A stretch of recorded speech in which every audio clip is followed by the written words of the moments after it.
When Tortoise became tax collector. Long, long ago, in the very heart of the forest, the animals lived like neighbors in one big compound.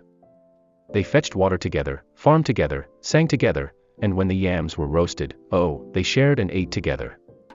Life was sweet.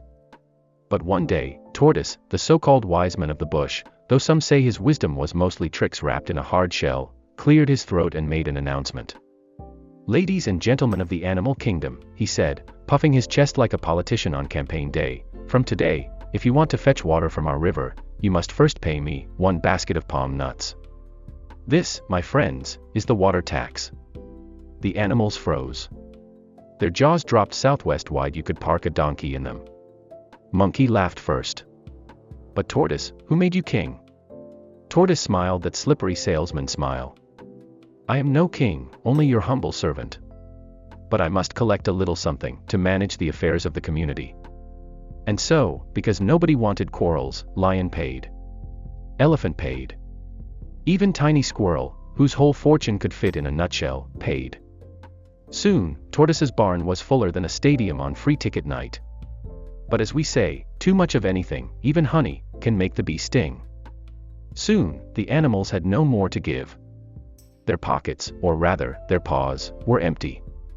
Water became scarce. And quarrels buzzed in the forest like mosquitoes after a storm. Fast forward with me now. Doesn't this story sound oddly familiar? Today, in our human villages, new taxes pop up like mushrooms after the rain. We already pay for electricity, yet somehow we still buy candles. We pay for education, but sometimes children learn under trees. We buy food, but the prices jump higher than a goat escaping a butcher. And just when we think we've seen it all, surprise. Another tax shows up, smiling like Tortoise. As the elders say, when the yam seller begins to tax even the leaves, hunger will dance naked in the market square. Back to the folktale. The animals gathered under the big baobab tree. Enough was enough. Monkey scratched his head. Lion roared. Elephant stomped the ground. Even Ant raised her tiny voice. Together, they shouted, "Tortoise, we will not agree again." And like a crowd chasing a bad comedian off stage, they ran him out of the riverbank. From that day, peace and fairness returned to the forest. Moral of the story: a leader who overtaxes forgets that the calabash of patience can break. And when it breaks, not even the tortoise shell can protect him. When you milk a cow without feeding it, don't be shocked when the bucket stays empty, and the cow kicks you. My friends, that's the tale about when the tortoise became a tax collector. But before you run, tell me.